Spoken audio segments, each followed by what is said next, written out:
Baraya Kota Tasikmalaya, bersama saya Rindu di acara ngobrol santai seputar Tasik, dan kali ini ngobrolnya bareng Bapenda.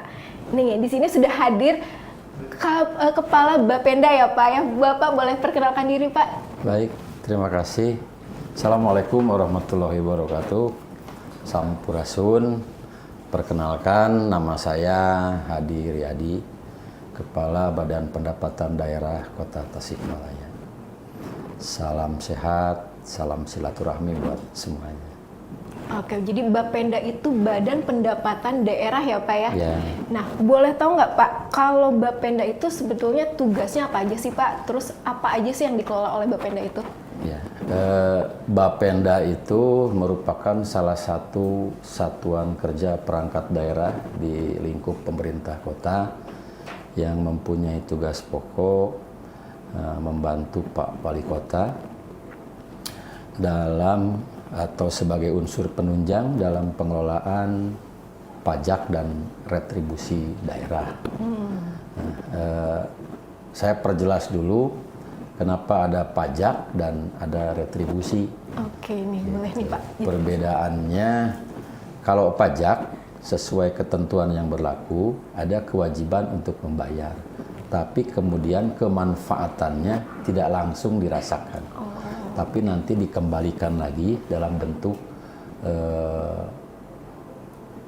pelayanan publik atau infrastruktur yang akan dirasakan oleh seluruh masyarakat.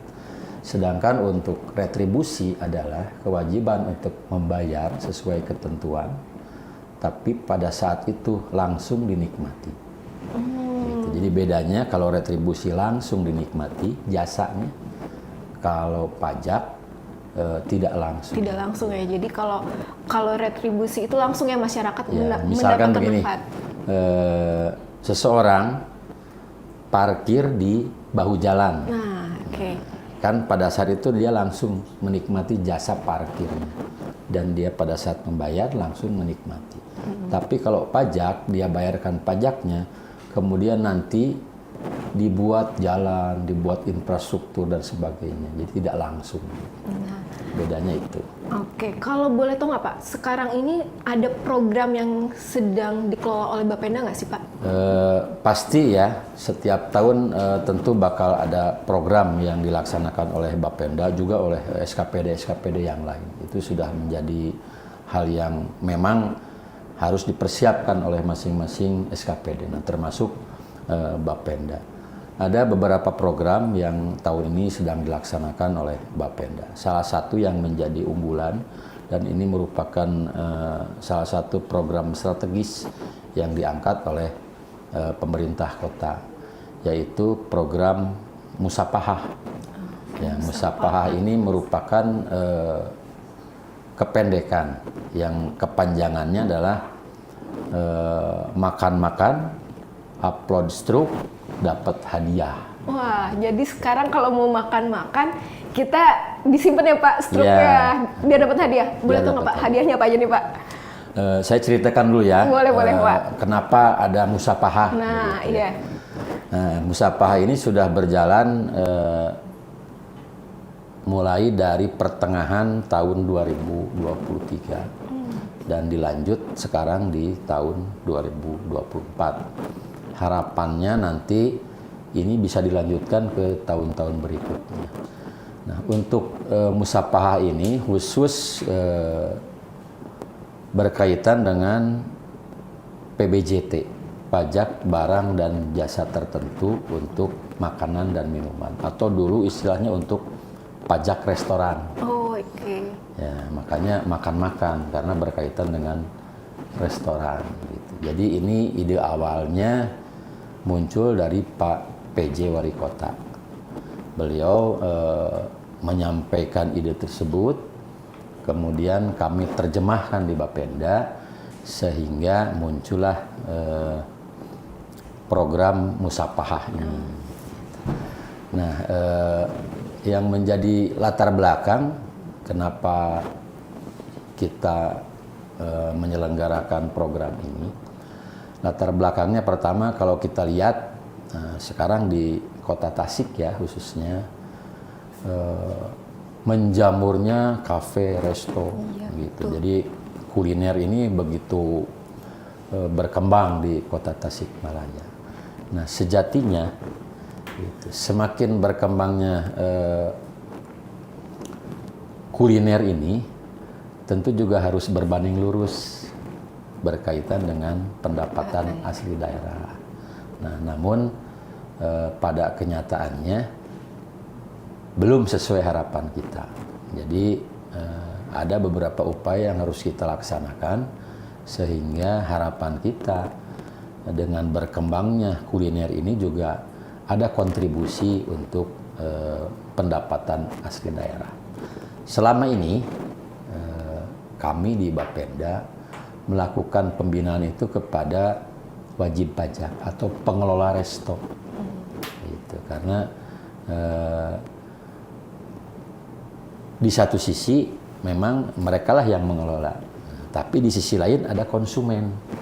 Nah, sebetulnya pajak ini dibebankan ke konsumen.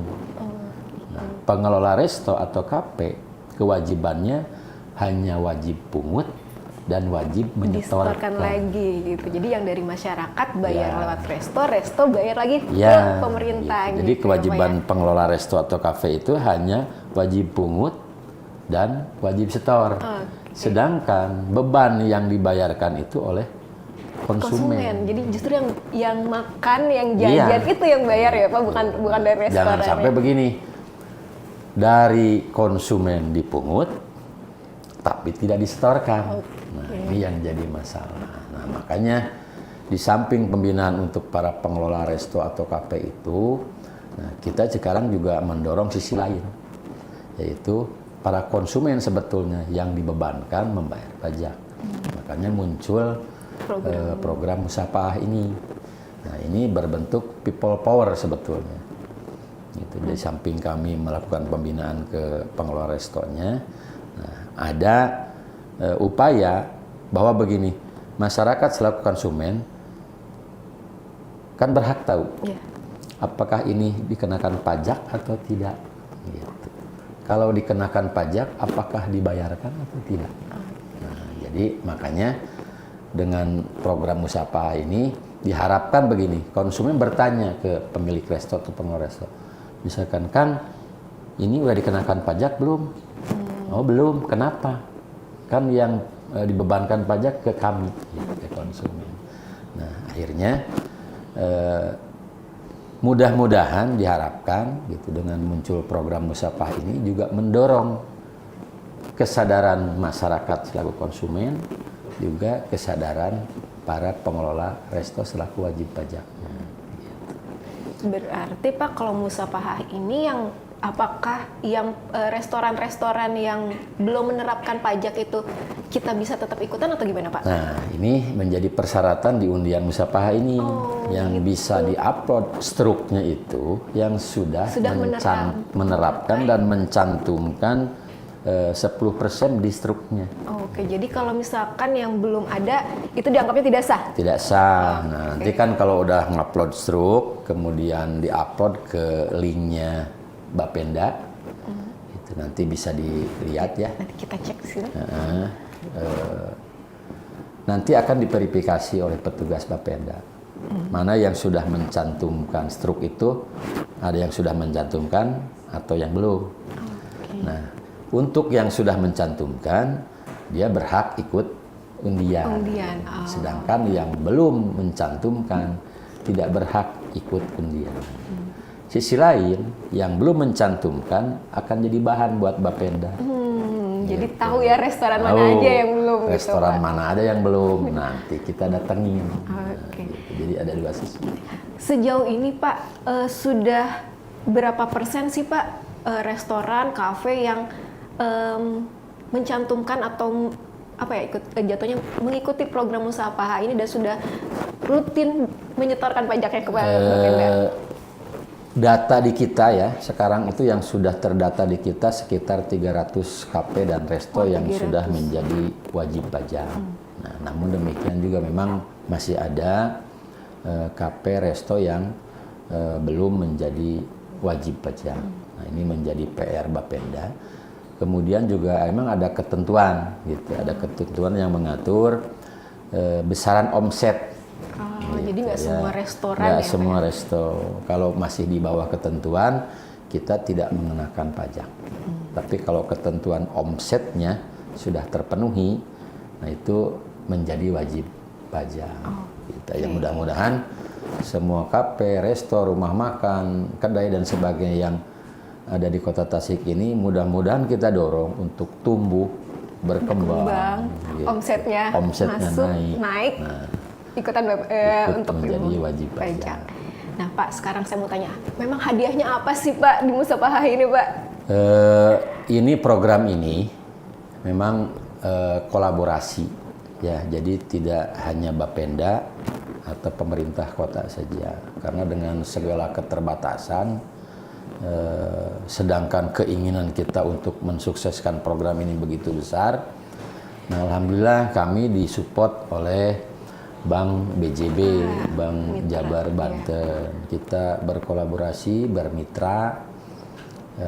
Alhamdulillah kami disupport gitu.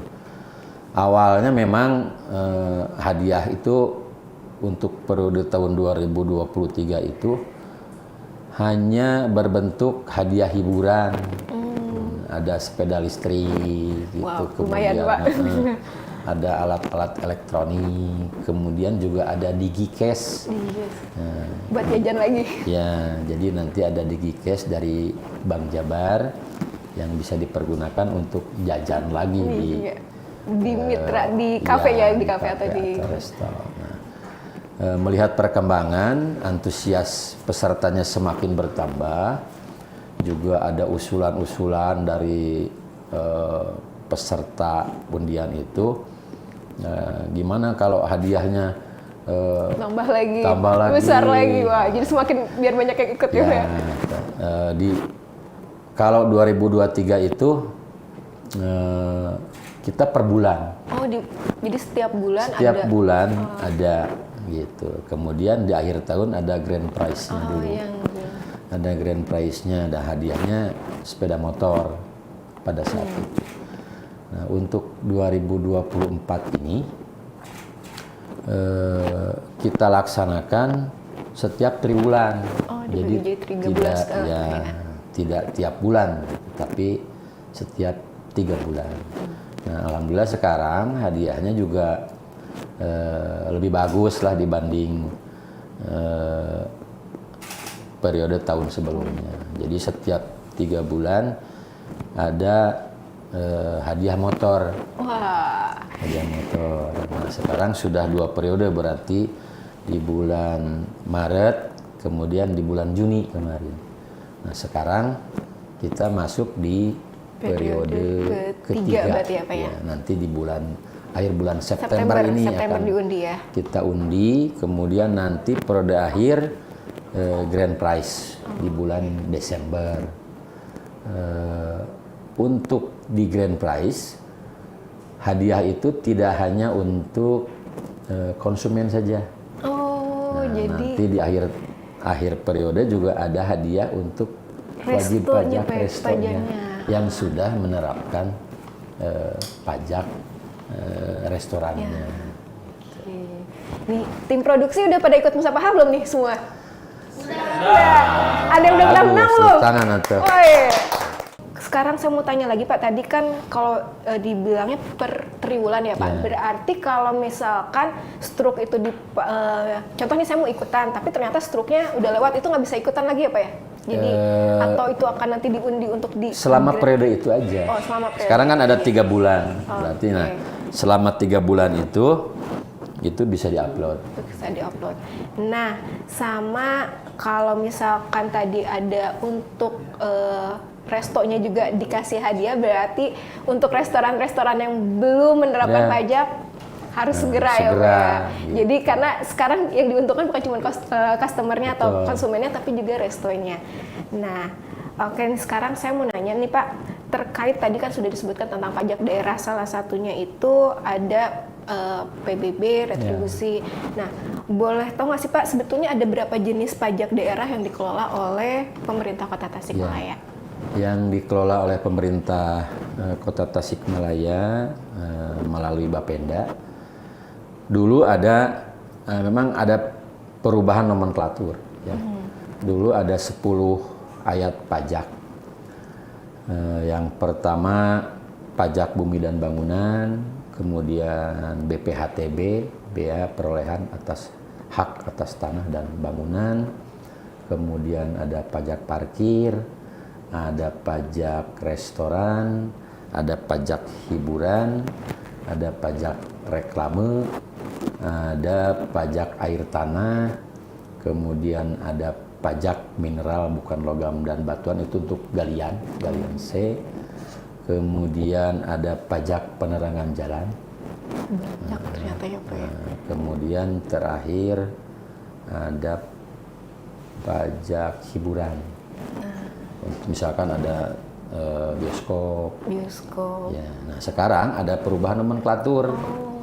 Nah, jadi untuk pajak-pajak tertentu disatukan menjadi PBJT namanya. PBJT itu Ya, apa tuh Pak? Itu pajak barang dan jasa tertentu. Nah ini mencakup yang dulunya pajak restoran sekarang menjadi PBJT makanan atau minuman. Nah, bahkan nanti para pengusaha catering pun, nah ini bukan kemauan kami di Bapenda, tapi sekarang ada undang-undang yang baru yang sudah kita perdakan juga, Perda nomor 1 tahun 2024 tentang pajak daerah dan retribusi daerah. Nah, nanti catering juga menjadi salah satu potensi untuk PBJT makanan dan minuman ini. Kemudian yang berubah itu pajak penerangan jalan sekarang menjadi PBJT tenaga listrik. Nah, kemudian yang ketiga pajak hotel sekarang jadi jasa perhotelan. Kemudian yang selanjutnya pajak parkir sekarang menjadi PBJT jasa parkir. Nah kan ada retribusi parkir, ada pajak parkir. Nah, bedanya itu apa tuh Pak? Nah, bedanya begini, kalau retribusi parkir adalah pengelolaan parkir di tempat atau milik pemerintah. Gitu. Nah, sedangkan untuk pajak parkir itu yang dikelola oleh non pemerintah. Misalkan di mall, di mall kan ada pengelolaan parkir. Nah itu masuknya di PBJT jasa parkir. Kemudian yang terakhir PBJT kesenian dan hiburan. Kalau dulu kan pajak hiburan, nah, sekarang namanya PBJT kesenian dan hiburan. Nah, gitu. kalau Jadi contoh misalkan ada konser, ada pertunjukan-pertunjukan, tapi yang berbayar. Jadi kalau yang gratis sih nggak dikenakan. Ya, Iya, Pak, ya. selama itu yang berbayar itu Ada akan tiketnya ya Pak ya, maksudnya ya. Jadi, nah itu tadi ya. Jadi ternyata ada. Sekarang tinggal 6. Tinggal 6 ya. Dari yang tadi sekian banyak itu tinggal 6 ada makanan dan Sebetulnya minuman. Ya. sama saja 10. Gitu. Tapi diringkas. Ada dikelompokkan Iya. menjadi PBJT. Nah, dari hasil pajak dan retribusi, kalau retribusi udah langsung dinikmati ya. Tapi kalau untuk hasil pajak daerah itu digunakannya untuk apa aja sih Pak? Dari pajak maupun retribusi pada akhirnya dipergunakan untuk membiayai roda pemerintahan, penyelenggaraan pembangunan dan pelayanan publik.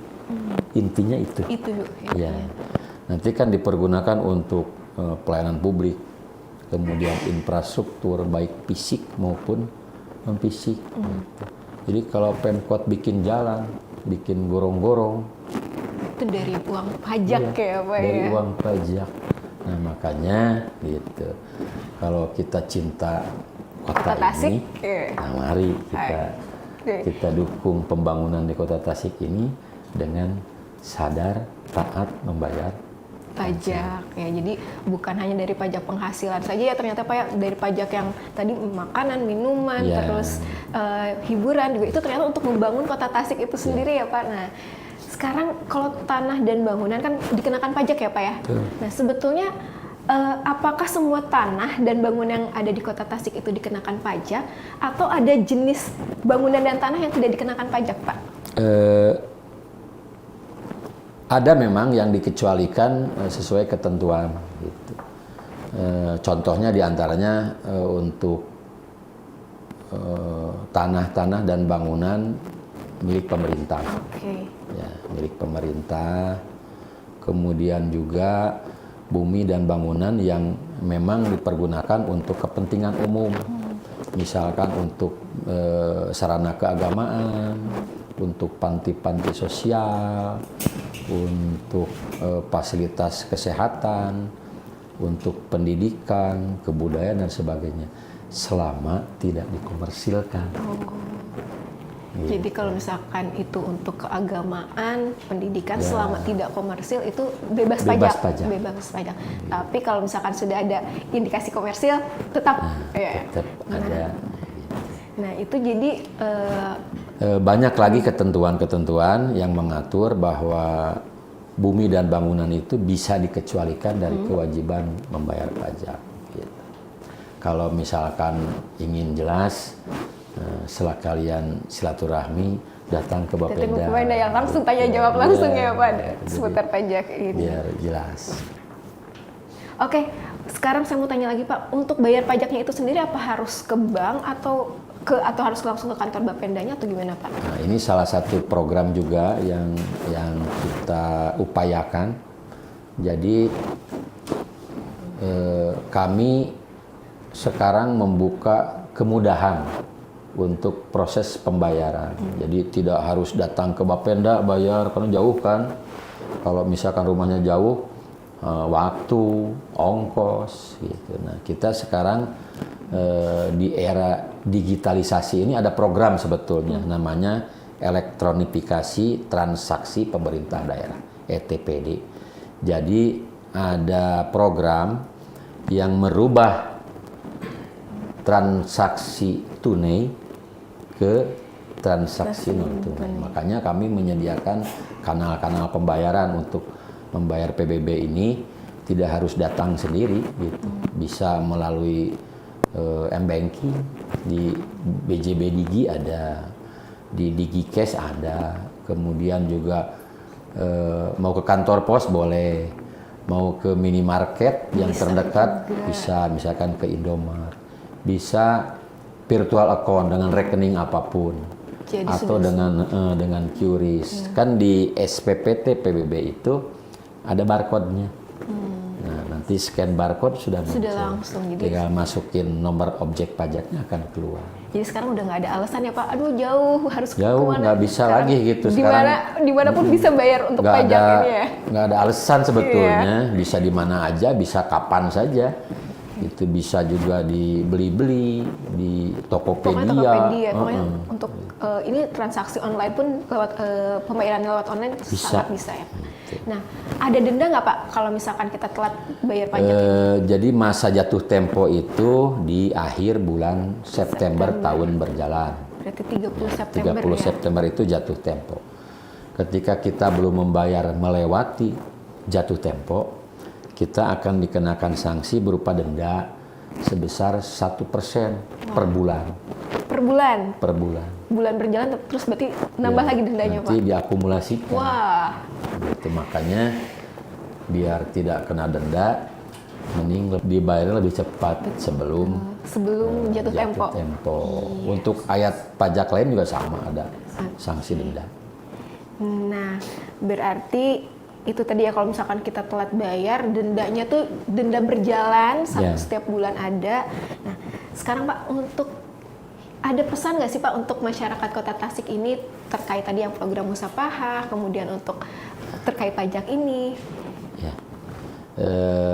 Kami dari Bapenda mengajak gitu ya, menghimbau, mengajak kepada seluruh warga masyarakat Kota Tasikmalaya untuk bersama-sama membangun Kota Tasikmalaya ini, sehingga mudah-mudahan Kota Tasikmalaya ini bisa berkembang menjadi kota yang maju, kota yang sejahtera dan nyaman untuk ditinggali. Nah, kita sebagai warga kota yang dari lahir apalagi sampai sekarang hidup di kota ini tentu berkeinginan kota ini bisa berkembang, bisa maju. bisa sejahtera. Nah, pemerintah akan berupaya untuk itu dengan dukungan dari semua pihak.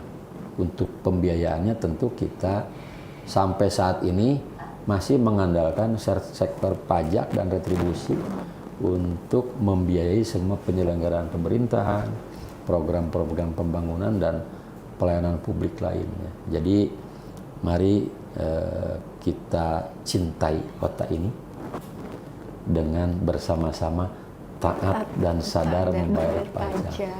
Baik. Nah, itulah tadi Baraya ngobras asik bareng Bapenda. Tadi ya sudah kita simak bersama ya. Pertama, Bapenda itu ternyata punya program Musapaha. Jadi sekarang kalau misalkan makan-makan di resto, jangan dibuang struknya, jangan lupa juga ditanyakan ya Pak ya, apakah restonya sudah menerapkan 10% atau belum. Terus tadi juga disebutkan bahwa kita itu hidup dari pajak ya. Kota Tasikmalaya ini bisa maju dari pajak. Makanya jangan lupa untuk bayar pajak sebelum tanggal 30 September. Untuk PBB. PBB ya. Nah, sekian nih Pak. Terima kasih Pak Hadi atas waktunya. Ya, sama-sama. Semoga nanti kalau ada mungkin dari Baraya lain yang mau bertanya, bisa langsung ya Pak ya Bisa, ke kantor Bapenda. Bisa juga buka IG-nya. Oh, IG-nya Bapenda. Nah, bisa terima ya Pak ya, tanya jawab langsung.